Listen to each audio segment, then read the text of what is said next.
పేదవాడి పక్షాన నిలబడతా, ప్రజా గొంతుకై నినదిస్తా. వాయిస్ ఆఫ్ వాయిస్లెస్, తెలుగువారి మనస్సాక్షి, సాక్షి టీవీ. సాక్షి టీవీ ప్రసారాల కోసం మీ స్థానిక కేబుల్ ఆపరేటర్ను వెంటనే సంప్రదించండి. అక్రమ మద్యం కేసులో వైఎస్ఆర్సీపీ ఎంపీ మిథున్ రెడ్డిని సిట్ అరెస్ట్ చేసింది. విజయవాడలో విచారణకు హాజరైన మిథున్ రెడ్డిని సిట్ అదుపులోకి తీసుకుంది. రేపు కోర్టులో హాజరుపరచనుంది. లేని మద్యం కేసును సృష్టించి చంద్రబాబు ప్రభుత్వం తెరలేపింది. రాజకీయ కక్షతో పెద్దిరెడ్డి కుటుంబాన్ని బాబు సర్కార్ వేధిస్తోంది. ఏపీలో రెడ్ బుక్ రాజ్యాంగం బుసలు కొడుతోంది. మిథున్ రెడ్డి అరెస్ట్పై వైఎస్ఆర్సీపీ తీవ్ర ఆగ్రహం వ్యక్తం చేసింది.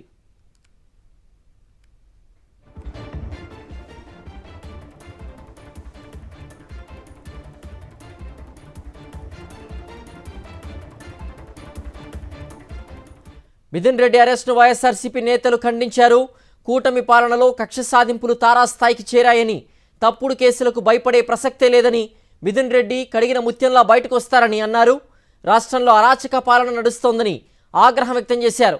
లేని మద్యం కేసును సృష్టించి అరెస్టులు చేస్తున్నారని మండిపడ్డారు.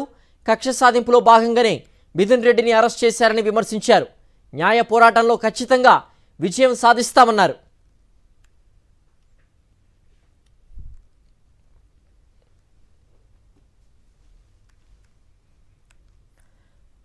ప్రజల దృష్టిని మరల్చడం కోసమే చంద్రబాబు కట్టుకథలతో లిక్కర్ కేసు నడుపుతున్నారన్నారు మాజీ మంత్రి వేణుగోపాలకృష్ణ.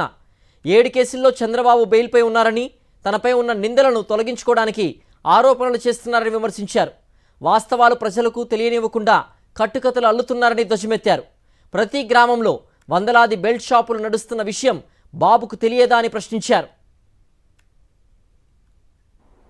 ఇవాళ ఆయన 7 కేసుల్లో బెయిల్ మీద ఉన్నారు చంద్రబాబు నాయుడు గారు. అందులో లిక్కర్ కేసు కూడా ఒక కేసు. 7 కేసుల్లో బెయిల్ మీద ఉన్నటువంటి చంద్రబాబు నాయుడు గారు లిక్కర్ కేసు కూడా ఒక కేసు అనేటువంటిది మర్చిపోయారా? ఆ కేసుని నిర్వీర్యం చేయడం కోసం ఇవాళ ముందు మొదలుపెట్టారు.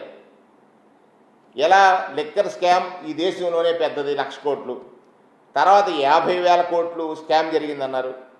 తర్వాత 30,000 కోట్లు స్కామ్ జరిగిందన్నారు. 30,000 కోట్ల నుంచి 10,000 కోట్లు స్కామ్కి వచ్చారు. ఇవాళ 3,000 కోట్లు అన్నారు. 3,000 కోట్ల నుంచి 2,000 కోట్లు అంటున్నారు. ఏది వాస్తవం?